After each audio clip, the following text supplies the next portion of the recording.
I'm Nick Hernandez, and you're listening to the Positivity Matters podcast. We talk about human flourishing, and we do that with community leaders, researchers, and practically anybody. But today I have Daniel Martin as a guest on the show. I heard about Daniel looking back to a time when this show existed as a program on KZUM here in Lincoln, Nebraska, when I had Dr. Jim Doty, the founder of the Center for Compassion and Altruism Research and Education at Stanford, as a guest on the show. And I saw Daniel listed on CCARE. Daniel, welcome to the show. Thank you, Nick, so much. I really appreciate it. Glad to be here considering everything else. So it's honestly a pleasure and an honor to be here. It's been a day, I hear. Within minutes, anything can change. More reason to be compassionate with oneself and everyone, inevitably. We can be compassionate with ourselves. What? It is a little bit strange, right? I know that especially we as guys, have been taught our whole lives that if we're not crushing it, if we're not grinding it out, then we're just wimps. Well, you get a lot more further sometimes just saying, "Hey, you're doing okay," whatever that might mean. In my case today, it's just making it through, children. Just kidding.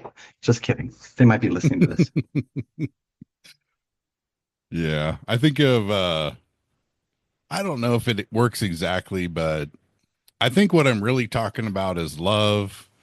But sometimes when you say love, people's minds drift towards the erotic element of love. And so I think maybe just like kindness is sort of a way to talk about love without immediately calling to mind erotic love. Yeah. So, of kindness, then I think compassion is a big form of kindness. Another, I think playfulness can be a facet of kindness. There's playful kindness. So, for example, I've been organizing a swing dance event in my community, and I feel it's Ooh. definitely an act of kindness, but it's not the intent is not to prevent or alleviate suffering, which is kind of how I think of compassion. Rather, it's just to add joy to the community. And Yeah. then the other main kind of kindness that I think of that sort of seems fundamental is like a generative kindness. So kind of the mentoring drive, like seeing potential in others, thinking about future generations.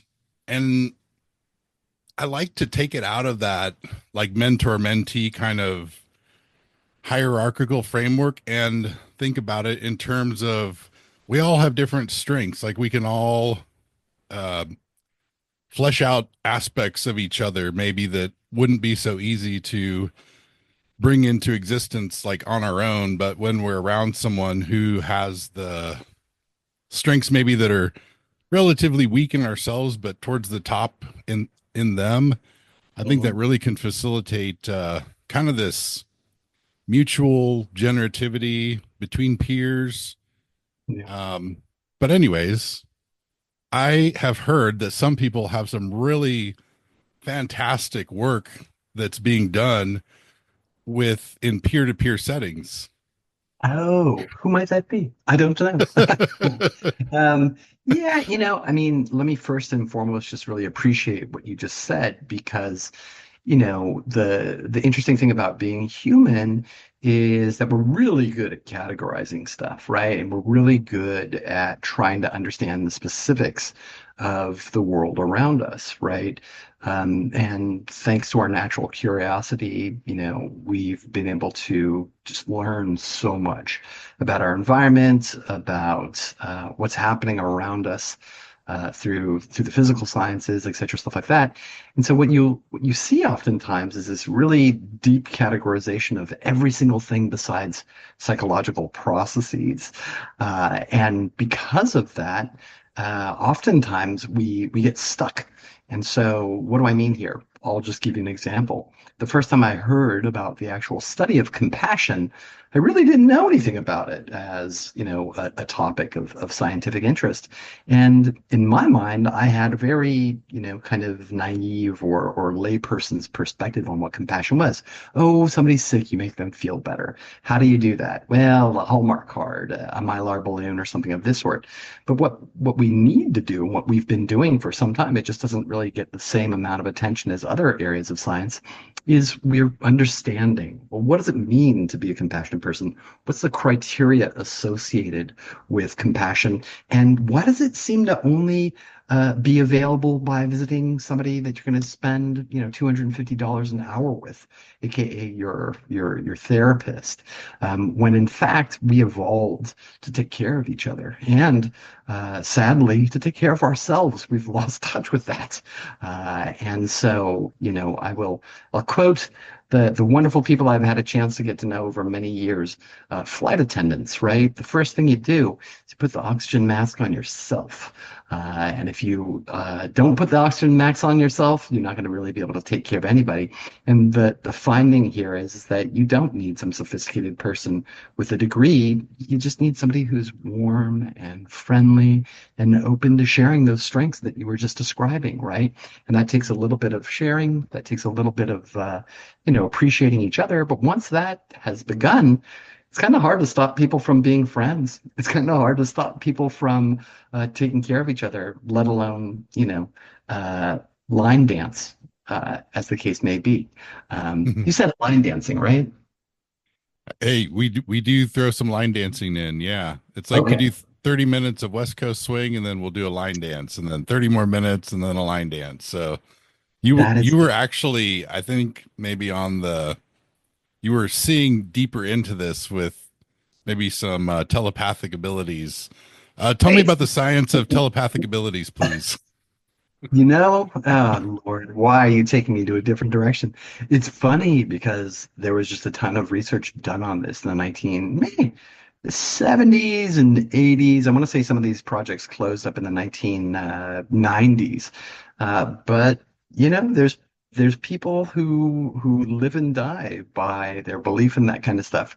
And it's an open question, right? The cool thing about being in the world that you're in, being in the world that I'm in, is that you recognize, wow, we have so many different receptors for emotion, for knowledge, for new opportunity, for experiences. And sometimes we just don't even know, right? Like you've had that feeling in your gut. I should just try something different today. And you don't necessarily know why. You're not microdosing mushrooms. You're just like, yeah, I want to do something different. And so you do, and lo and behold, you make a new friend or you find a new path in life. Cool stuff.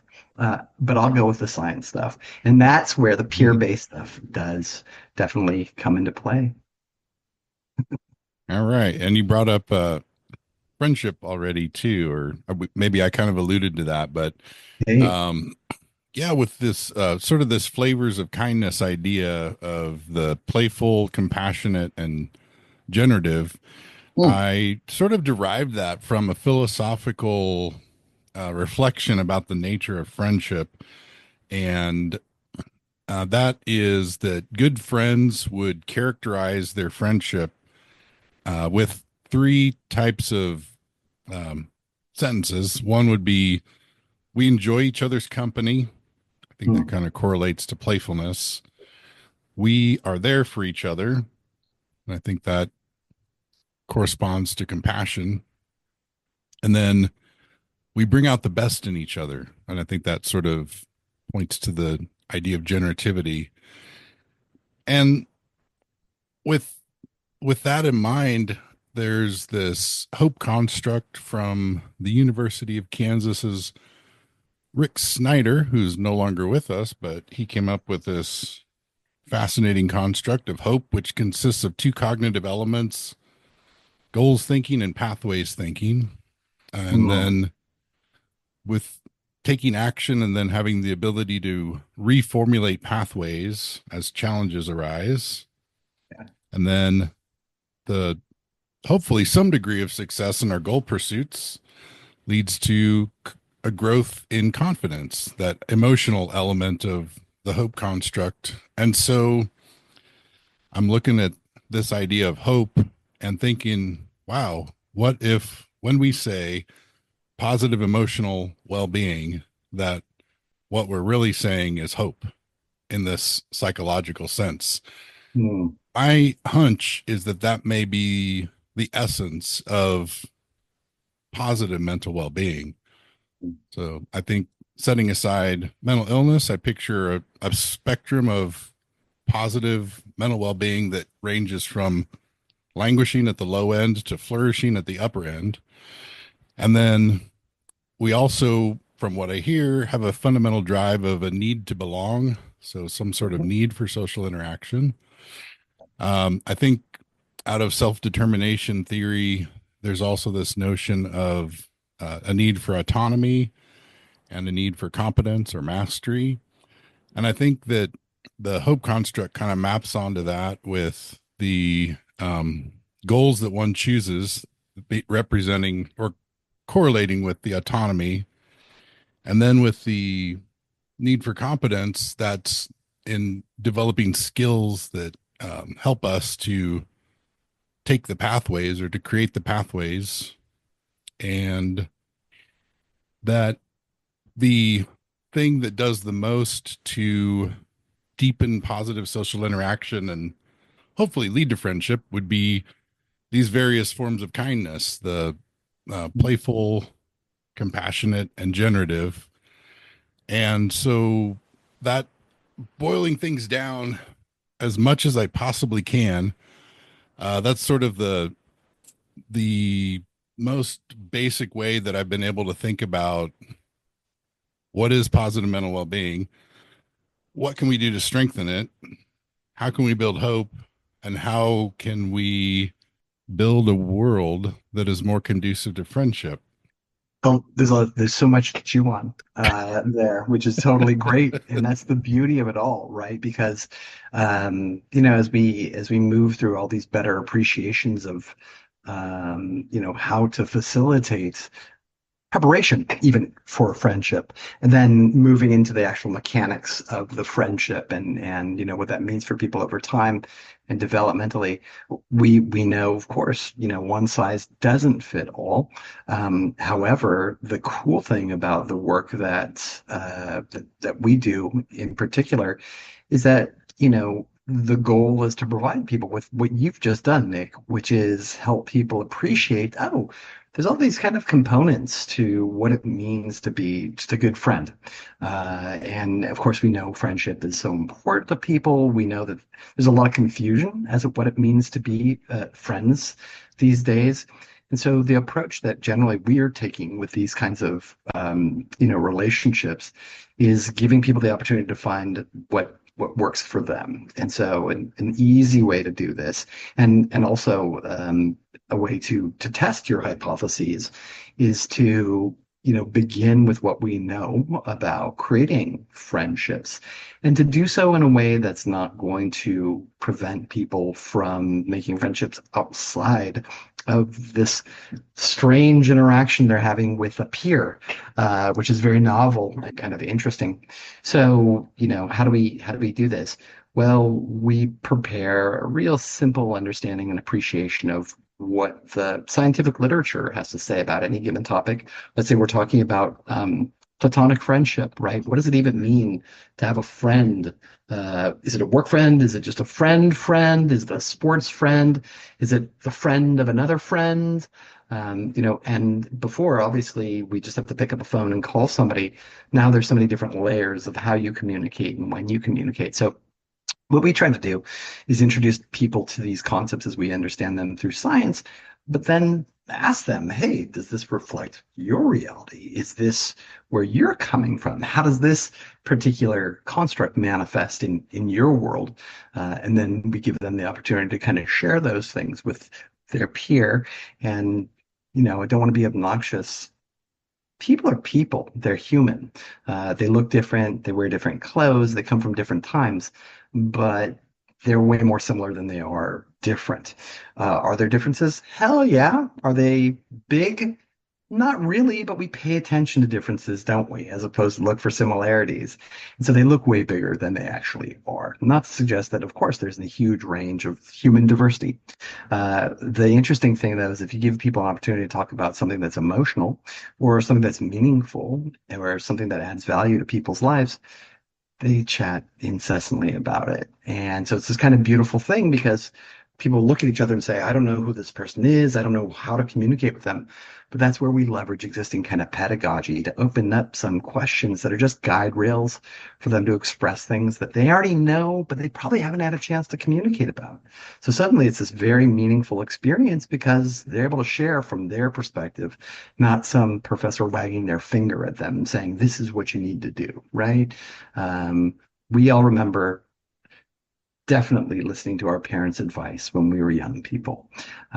Yep, took every single bit of advice. Of course, it was impossible. So whatever we can do to kind of bring these things up for people so they can have an understanding and appreciation of their uniqueness, number one, but also to be able to generalize and recognize, oh my gosh, this person I'm talking to is a human being. Radical. And it works really well. And the reason why we know that is because we measure the outcomes. And it's frustrating, Nick. It's really frustrating for me because like, I don't want to hear about anybody's experiences. I don't want to hear about how fantastic and life-changing stuff was. I want to know it was statistically significantly life-changing in particular ways for the entire group. And if that's not the case, then I'm not doing my job as a psychologist. Instead, I'm being a teacher. I'm using things that other people have created and not doing anything novel with it. And so, yeah, it's a chip on my shoulder. And the reason why is because people need our help. They don't need to be put behind a paywall because the people who need it most are usually the poorest. They're usually the lowest socioeconomic status. They don't have access to these types of outcomes, nor would they understand necessarily by virtue of those paywalls in front of things like education, the benefits that could be accrued. So you do see people taking advantage of these types of things through get-togethers that happen all over the world through this wonderful concept called religion. And so that meets people's needs in some ways every Sunday or whatever day is met. But just a couple minutes after the sermon, people are in the parking lot flipping each other off and honking their horns, or crashing into my daughter, as the case may be, on a Tuesday in a rainy San Francisco. So it's kind of funny, right? Because like all we really need is each other. You don't need to have a PhD to understand that. The first time you fall in love with your, first girlfriend, whatever, you're sitting there saying, this is the truth. And that truth is inside of us. And to your point, it's, kind of staggered in these ways that people are unfamiliar with. So we just want to open up folks' eyes and say, it's cool. You could be friends with people. You can have that feeling of saying, how's Nick doing today? I wonder what's up with Nick. Anyways, sorry. Of course I'm gonna wax fantastic. Please. No, thank you so much. So that sort of bundle of goods that I laid out, like the hope, kindness, Yeah. and friendship. Um, One of the ways that I summarize all that is with a value that I formulated for myself that stemmed from several places. One, a self compassion researcher, and then another, just recognizing our need to belong. The way I've been able to sum it all up is treat yourself and others like you would a good friend. And the hope building for self, I see that kind of as an act of kindness for ourself or self compassion in a way. And then it's kind of like we can hope that the positive social interactions that we have will lead to friendship. No guarantees. I think the only thing that we can, be certain about is our ability to build hope. But what I heard from what you were saying that you've done is really sort of captured a lot of those like fundamental dynamics of being human. Like we need to grow, and like learning is one of those ways that we do that. Like we've created institutions to facilitate that for people with higher education, and you've created a model that it it it relies on that peer-to-peer dynamic, and it surrounds learning with that social interaction. If I was understanding what you've created, And that's, I think, one of those places where for people that maybe have that real love of learning towards the top of their strength set, they're getting a lot of joy just from that. And then by making it a social interaction, you're kicking that up even higher. And it kind of seems like you've created a happiness engine of sorts. Maybe I'm wrong. I doubt it. We've been, that's great and a profound insight. We've been able to statistically significantly increase subjective well-being in folks, along with diminishing stress, anxiety, and depression, racist and sexist proclivities, while increasing a wide array of occupational outcomes as well. But let's move into your concept of hope, because if anything is needed these days, hope is one of those things.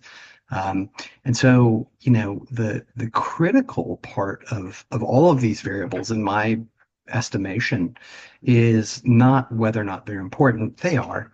It's not whether or not there is this kind of evolved need to address them in all of us as individuals, and per the belonging component in terms of our broader social identity, right? Like our family, our friend group, or the institutions that we belong to, be that business or a university or a nonprofit.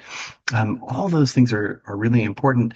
The thing that oftentimes is kind of overlooked is the distinction between what's happening inside and actual action, right?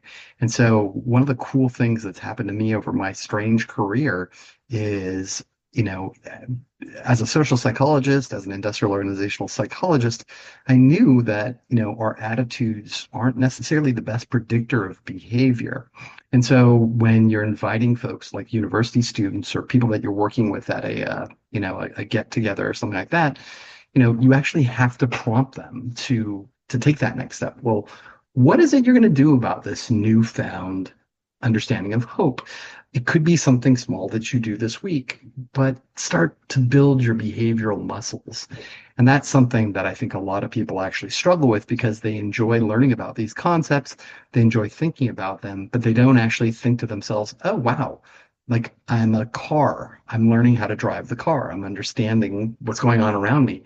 I can take some control over this. I don't have all control, but to learn about hope, and then to say, I want hope, and then to build hope based on behavior, and to say to yourself, well, I've been able to do this in the past. I can probably do this in the future. I'm going to try to do this in the future. And then start to think, well, how would I know I was actually even successful? I don't want to be that science goon who's like, oh, what's your average rate of, happiness over the course of the past 10 years? That's very interesting stuff from a research perspective, but from a person just enjoying the sunshine, or, the waves of the ocean, or the smell off the prairies in the springtime, whatever the case may be, that's what we're actually measuring, right? We're not looking at bar charts in our mind. We're like, I feel good today.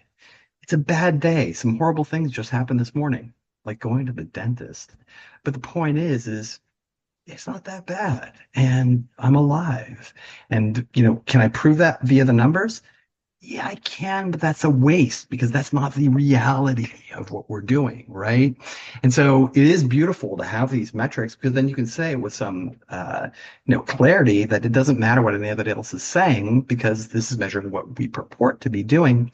Having said that, uh, you know, people want that kind of information, and they need that kind of information to make better decisions. But in the end, it's you holding someone you love. It's not, oh, I'm at the 95th percentile of happiness and love. Okay, so you were a good sport and you tried the Values in Action Institute survey of character strengths. And uh, listeners at home, you can play along at www.viacharacter.org. The reason I like to spotlight this basically is if someone has low hope, where do you start? And I think that the strengths finder like this maybe is just a good starting point. Maybe you're not quite ready for the existential step of creating your core values, committing to them, and then giving birth to yourself existentially. But as a starter, try the VIA. So Number one, humor. Two, creativity. Three, love of learning. Four, curiosity. Five, bravery or courage. Awesome. Uh, how how did that strike you when you saw those results, You know, and how do they play out in your life? yeah, thanks, Nick. So it's really interesting, right? Because honestly, I use these variables in my own research. And so the the first thought to my mind, being as honest as I can possibly be, is look at how jaded I've become. Look at this reflection of who I was. I've maintained all the kind of transactional elements of my personality. But at the same time, my trust, my innate trust in people has diminished through this thing. It's very weird. It's a phenomenon that happens to many of us. It's called work. And so it's diminished my trust in humanity quite a bit. But at the same time, there's elements there that, as somebody who builds scales, would be challenging in different circumstances, right? I was trying to be as honest as I could in that one moment. But yeah, I do look at the world through a lens of humor. And the reason why is because I'd get my face pummeled in if I didn't make people laugh because I'm just shorter than everybody and always talking. And so if I didn't figure out how to prevent people from, giving me the nose job I was always looking for, I had to do something. The rest of the stuff makes a lot of sense too. I always knew that there was power in learning. I saw it all around me as a poor kid with just a couple books growing up. But having said that, I also recognized something that's just a big challenge for all of us, right? Which is what's the knowledge doing gap? Uh, and so when we're talking about hope, when we're talking about friendship, when we're talking about like for example, men, I can't say how old you are, but I think we're about the same age, 27, 28. Right Um, around there. I thought, yeah, it was just something about the haircuts. Anyways, the thing is, when you start thinking about it, you have all the tools you need. So do I. It's just whether or not we're bold enough to actually go ahead and move forward with those things in the face of social desirability, impression management, worrying about what people are going to think of us, worrying about whether or not we're successful, but also, of course, worrying about whether or not we fail. And so those two things get blended all the time. Oftentimes people are fearful of being successful because that means there's going to be so much attention placed on them. The expectations are going to be higher. So for us and for the kind of approach that we take with businesses and higher educational institutions, healthcare as well, is not force the issue, but instead say, you know, your hospital, your university, your business says we care about people. Well, that's a tagline, that's a vision statement or a mission statement.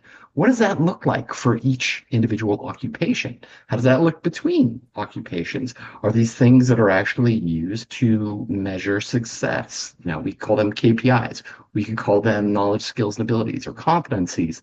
But the reality is in many of these soft-hearted kind of, skill sets that people bemoan and think, oh, this is lame stuff. you know, the world is changing so rapidly. Any technical skill you learn today won't be relevant in just a few days. What does stay constant is the human experience. And so some, have this trepidation of AI and things of that sort. Well, rightfully so to a certain extent, but people crave what they evolved for, which is human interaction. Even if it's, something distant but close as our conversation, right? It's just not the same knowing that, Dan isn't real. Dan seems to be moving his eyebrows and gesticulating appropriately for somebody who's actually a human being, but we know it's not real. And that's something that's going to be an interesting bridge to cross over time. So when you give people that opportunity to be together, then you don't need to worry about things like hope or fear or service orientation or leadership or emotional intelligence. These things emerge if you give people the right protocols. or just the right stems to answer questions because they're going to be moving in the direction that's most natural based on those parameters. And this is a great opportunity for people not only to share their story, which they may have never shared, but as importantly, share coping mechanisms with whatever the topic of the day is. And so if that's something like hope, like, yeah, who's an individual, who's a leader that's made you hopeful over time? Uh, this is a great question because you could say, oh, Vlkov Havel or something like this. But then if you say, well, why or how did that person imbue you with behaviors that were hopeful? And then that's when you're starting to move into the appropriate endeavor, if that makes sense. Because what I fear oftentimes, especially in the psychological sciences or in the healthcare sciences, we tell people, oh, yeah, compassion is good for you, kindness is good for you. What the F does that mean, right? It's like us as parents saying, just do your best. That is totally ambiguous and threatening. Like, how do you even know if you don't know what your best is? So we have to give people a better appreciation of these clinical outcomes that are associated with this so that can make it salient and they can in turn look for these things in their own lives and go, yeah, I'm feeling this. I didn't realize this was something that was broader than I thought. So the model that you've created, you can have the educational content of it be whatever you want, from what it More or sounds less. like. Yeah. And then you've got a bunch of metrics built into it. And Mhm. the the focus of it is sort of having the learning experience and having that peer-to-peer element be there, which maybe isn't necessarily the case. Um, so I'm assuming that there are various scales that you're, in addition to checking for learning outcomes, you are having people answer the various scales at points in their experience, pre, during, post, all that. And I'm wondering, like, I have this hope that maybe the state like hope and the trait like hope could be a part of that if they're not already, or that would that be a big stretch, or is that something that could be, or No, and so, God bless you for bringing this up, Nick. I think one of the, I was talking about being jaded a little bit earlier. It happens, I know you have a couple of years left, but I'd say it happens around 28, so I'm just peaking in my amount of jadedness. But so, the interesting thing is when you start working in these kinds of domains for like a long time, you see things, you cease to see things as being a critical element, and you start seeing them as variables that relate to each other. Now, that's great, statistically, but when you get into the analysis is when you can really start to flesh out what these outcomes mean. All I'm saying is yeah, by all means. So we have two packages that a variable, like a hope-based variable, be that state or trait, would be really interesting.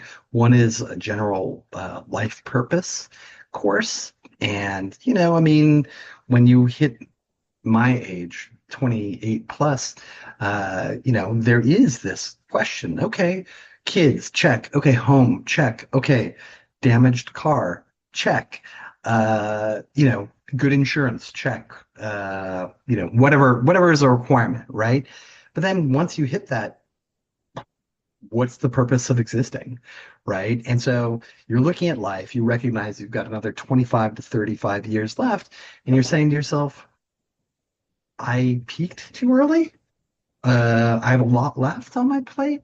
And so hope there is something that's absolutely critical because we're seeing men ages 45 to 55, maybe a little bit older as well, being one of the fastest growing rates of suicides in the United States.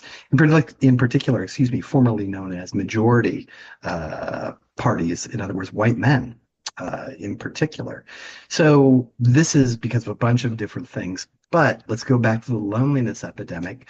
It's so fun to be able to have conversations like this, right? We haven't met in person, but you're an awesome dude, and I'd love to come and visit.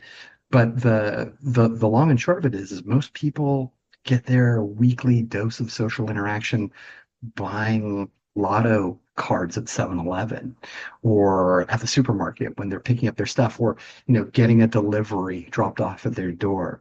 And so, we're built to actually be with each other. I know that we don't want to talk about this word love, but just, simple expressions of acknowledgement of belonging in our own communities boost people's well-being in a host of different ways. There's no questions about any of these things. We, you, me, people who are in this field, need to give people that little, kind of hint. Hey, if you take these small steps, you might feel better. Go, let us know how it goes. And then if you're collecting that kind of data, that's great because you can prove it. But the other really interesting thing that you can do is you can help people in the moments understand what they should be looking for. And like if you think about the way our mind works, Nick, and I know you know this, is we're scared, right? I mean, evolution has prepared us to survive by being fearful of things that could be a danger to ourselves, the people that we care about. So, I'm so blessed, man. I live like 7 minutes away from the ocean. And I drive over this hill, and my mind is cluttered, and I'm thinking about all the crazy, wonderful things about being a parent that we were talking about before. Um, but then I come over the hill and there's the Pacific Ocean and it's full of mystery and breadth and chaos and calm. And it just puts my problems into perspective. And so one thing we know about people sharing a moment in time is that they can facilitate that quite well without any kind of degree. And so, it's been my pleasure and honor to be able to facilitate, measurable psychological change in people who we might say aren't the best folks to be providing this to each other, aka business students, people who prefer hierarchy maintenance in society. They're interested more in how fast they can make it to the top as opposed to who's injured as they're climbing over them.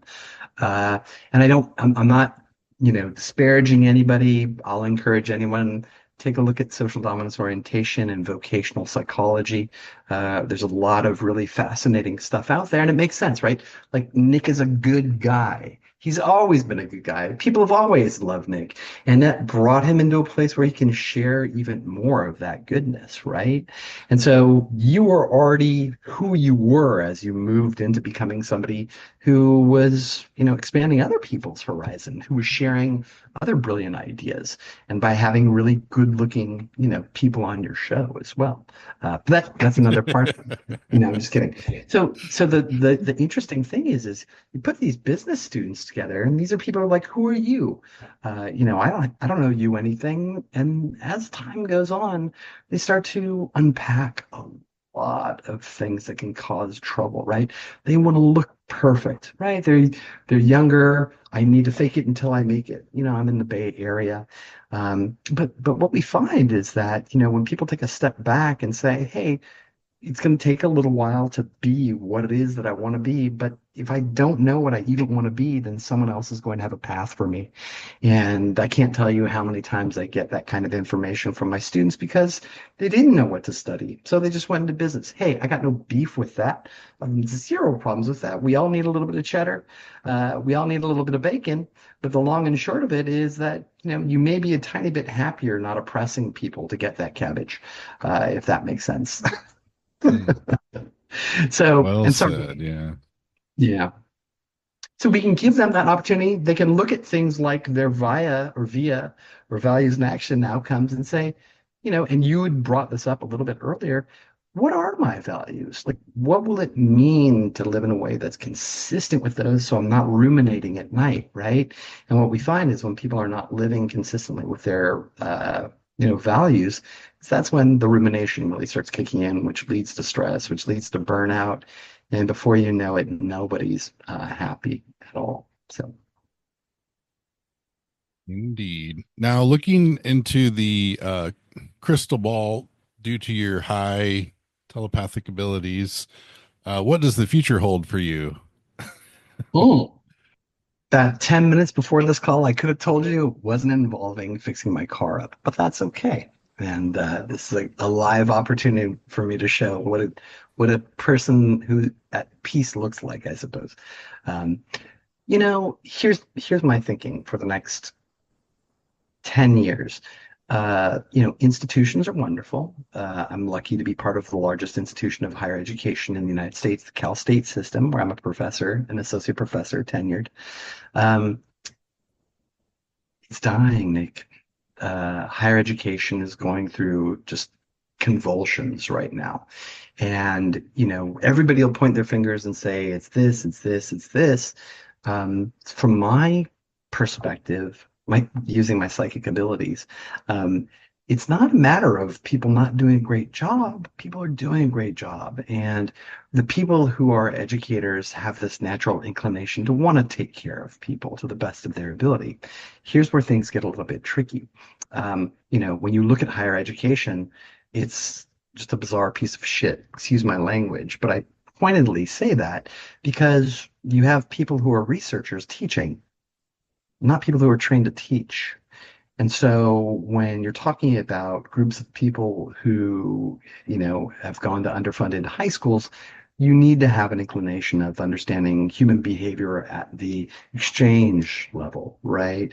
And so understanding that is going to help the students pick stuff up. That's part one. Part two, what was your favorite class in college, Nick? Immanuel Kant's moral and political philosophy. Okay, freak of nature, everybody. Now we know. Okay, that's that's absolutely beautiful, and that gives me so much joy. Number one, who was the professor? What was this person like? TK Sung, he escaped North Korea to South Korea, became an officer during the Korean War, and came to the U.S. and got his PhD at Yale, and was a tenured professor of philosophy who taught in government and law at UT Austin. And he talked about friendship every single class. I don't remember hardly anything about Kant, but the way he brought up friendship was incredibly beautiful and moving. And I would say that's part of why I'm doing what I'm doing today. Well, what an incredible story, number one. Number two, you really nailed it right on the head, right? Which is you had a relationship with him, and it was an emotional relationship.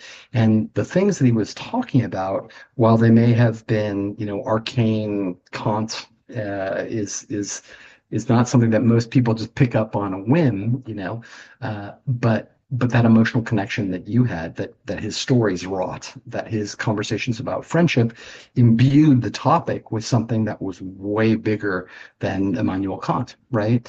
And so once we understand that you have to create an emotional connection between participants in education, you know, UT Austin, great school. My bachelor's degree is from San Francisco State. My master's degree is from Howard University. Both PhDs are from Howard as well. Um, I don't remember the freaking golden gators or the bison or the colors of the school. I remember the friendships I had. I remember the professors who said, hey, if you read this book, hey, it's not, you don't have to, but it's going to give you a lot of information about that. And suddenly you read these things and you're just in a different space altogether. None of that stuff can really happen unless you're vested emotionally. So what we try to do is give people these really low-hanging fruit to get familiar with their emotions that are relevant to whatever the topic is at hand. So I'll just give you a quick example. All of the kind of interventions that we offer people are psychologically valid. They've been empirically validated. But one thing that frustrates me is, if we're doing these things, if we know how to measure outcomes, why aren't we revalidating it? It doesn't make any sense to me to say, oh, this has worked before in a different group of people 20 years ago. Instead, if it's actually going to work, you should be checking. And that's what science does. It replicates in different ways, in different formats. Again, not to get lost in the sauce about the measurement. It is important because that's what insurance companies want to justify alcohol, use disorder, opportunities for people to stay in rehab or to go to some of these programs outside. Similarly, finally, I'm so excited about this. Canadian doctors for some time have been actually able to prescribe time in nature because we know how beneficial nature is. People finally in the United States are starting to think about prescribing social interactions too. And it just makes sense, right? You go to the doctor, you talk to the doctor, and I always am angling to get more information for people. So I tell them, I'm a psychologist. You can tell me anything. And so my doctor will constantly tell me, like, oh, these people, all they want to do is talk. They just want to be heard, and the doctor has to sit there. There may not be anything that's pertinent, but they have to sit there and listen, right? And so, we can get what we need a lot cheaper than AI. We can get things a lot cheaper than, a therapist, a psychiatrist. Not suggesting that these people shouldn't be out there. They need to be out there, but they should be doing the heavy lifting of what they're trained for, not, loneliness. When there's a pickup soccer game right down the block, when you could take some yoga classes right over at your community center, where, you could shoot dice with the guys in front of 7-Eleven right by my house, whatever the case may be. That was a joke. I don't think people shoot dice anymore. Anyways, so all we need to do is give people these kind of structures that we know work. And so that the horrible thing, and sorry to be so open with you, Nick, is that you don't really need somebody with a PhD to justify this, but this is how uptight we've gotten.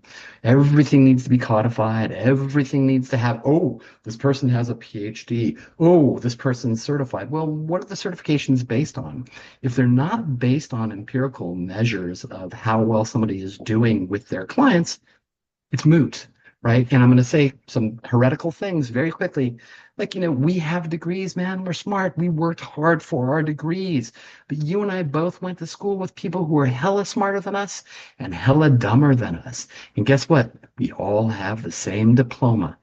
And you can't pop open the hood and be like, yeah, that knucklehead, their dad donated a building. That's the only way they have a degree, but that's the world we live in. So as we move into the future, what I'd like to see is people using metrics to invalidate their need, right? At some point, you're so happy, you're just like, who cares what the number is, right? It's like a Fitbit, the second that you're not needing your Fitbit, you're just like, who cares? I'm great, right?